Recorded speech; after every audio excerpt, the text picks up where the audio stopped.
អ្នកជំងឺនេះអាយុ25ឆ្នាំប្រុសចូលមកដោយសារតែការចាប់ផ្ដើមភ្លាមនៅហើមមុខហើយនឹងពិបាកដកដង្ហើមបន្ទាប់ពីគាត់ហូបអាហារនៅនឹងហាងមួយអ្នកជំងឺនេះហើមពេញខ្លួនណាវាជាអនាសការឬក៏វាអាចមកពី heart failure ឬក៏ nephrotic syndrome ឥឡូវយើងមើលពី speed ល្បឿនរបស់វាអ្នកជំងឺនេះ10នាទីមុនហ្នឹងគាត់នៅសុខភាពល្អទេហើយបន្ទាប់ពីគាត់បរិភោគអាភីណាតមកសណ្ដែកដីមកហ្នឹងក៏គាត់ចាប់ដើមហើមពេញខ្លួនអញ្ចឹងអាហ្នឹងគឺជាអាណាហ្វីឡាស៊ីហើយផ្លូវខ្យល់របស់គាត់ហ្នឹងនឹងអាចបិទផ្លូវខ្យល់ឆាប់ហ្នឹងឯងអ្នកគ្រូយើងស្ដាប់ដល់សូ high pitch noise when he breathes នៅពេលដែលស្ដាប់សូសំឡេងខ្លាំងនៅពេលដែលគាត់ដកដង្ហើមចូលអាហ្នឹងគេហៅថា stridor alley ឥឡូវយើងមើលពី red flags airway ហ្នឹងគេឃើញមានហើមនៅនឹងដាតនៅនឹងកហើយ hoarse voice សំឡេងស្អកហើយនឹងសំឡេង stridor ហើយ B breathing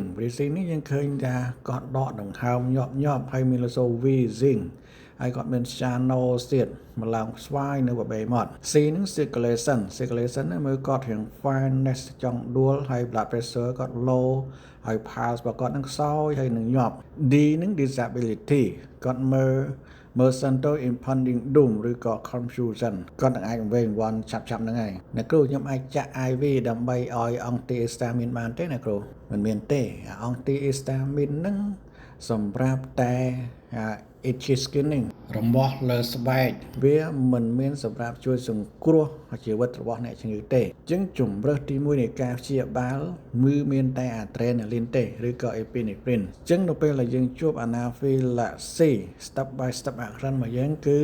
ទី1ទៅ stop trigger ចឹង remove the food ឬក៏ sting immediately បើសិនជាមានសត្វតិចដកអាតនិកចេញហើយបើសិនជាមាន allergy ជាមួយនឹងរបស់អីមួយដូចជាចំណីអាហារយើងយកអានឹងចេញចាបន្ទាប់មកយើងចាក់ adrenaline ហ្នឹងយើងចាក់ 0.5 mg នៅនឹង enterolateral side នៅចាក់នៅកប្លោកនៅខាងមុខហើយយើងអត់ត្រូវចាំរហូតដល់មាន IV access ទេព្រោះយើងចាក់ជា IM position ហ្នឹងយើងដាក់អ្នកជំងឺឲ្យដេករាបស្មើហើយលើកជើងឡើងលើកលែងតែអ្នកជំងឺដែលពិបាកនឹងដកដង្ហើមកាលណាជំងឺពិបាកដកដង្ហើមឲ្យគាត់ដេកយ៉ាងខ្ពស់តិចមកហើយបន្ទាប់មកយើងឲ្យ high flow oxygen យើងប្រើ non rebreather mask បានន័យថា mask ដែលមានថង់នៅខាងក្រោមហ្នឹងបន្ទាប់មកយើងឲ្យ fluid bolus ហ្នឹងយើងឲ្យ500 ml នៃ normal saline អាហ្នឹងយ៉ាងសិនជា blood pressure low អ្នកគ្រូអ្នកជំងឺហ្នឹងនៅតែមាន wheezing ដែរអ្នកគ្រូអញ្ចឹងបើសិនជាអ្នកជំងឺអត់មានការឆ្លើយតបក្នុងរយៈពេល5នាទីទេយើង repeat IM adrenaline បន្តទៀតយើងឲ្យ 0.5 mg IM ទៀតហើយបើសិនជា no improvement after 2 dose តបមកយើងបើសិនជាអត់មានការប្រសើរឡើងបន្ទាប់យើងឲ្យ adrenaline 2 dose ហើយអត់ប្រសើរឡើងទេអញ្ចឹងយើង call anesthesia ទៅស្រាប់ព្រោះថាអ្នកជំងឺអាចត្រូវការ intubation ត្រូវការ intubate ហើយបន្ទាប់មក prepare IV adrenaline infusion គឺយើងឲ្យ adrenaline 1 mg បូកជាមួយនឹងsodium chloride នឹង100 ml ទៅហើយបន្ទាប់មកយើង start infusion យើងឲ្យ 0.5 ទៅ 1 ml ក្នុង1គីឡូក្នុង1ម៉ោងយើងតែ trade វាទៅតាមការឆ្លើយតបរបស់អ្នកជំងឺជាអ្នកគ្រូបើសិនជាអ្នកជំងឺមាន persistent bronchospasm តើយើងត្រូវធ្វើយ៉ាងម៉េចទៅបើសិនជា persistent bronchospasm យើងត្រូវឲ្យ nebulize salbutamol និង ipratropium ជាមួយនឹង oxygen ហើយបើសិនជាអត់បានទៀតយើងឲ្យ IV bolus ឬក៏ infusion salbutamol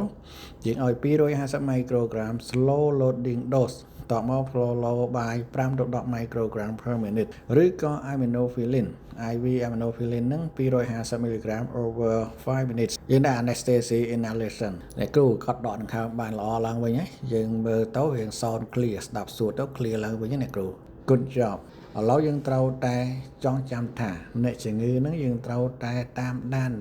យ៉ាងតិច12ម៉ោងព្រោះថាអ្នកជំងឺអាចមានជារោគសញ្ញានោះវាត្រឡប់មកវិញអញ្ចឹងរោគសញ្ញានេះវាកើតត្រឡប់មកវិញដោយសារតែ adrenaline ហ្នឹងវាអស់បានន័យថាថ្នាំ adrenaline ដែលយើងចាក់ហ្នឹងវាអស់ពីក្នុងឈាមអញ្ចឹងធ្វើឲ្យមានរោគសញ្ញាត្រឡប់មកវិញឥឡូវសូមឆ្លើយនៅចម្លើយដែលត្រឹមត្រូវ which of the following is not first line in anaphylaxis A adrenaline B oxygen C IV fluid D steroid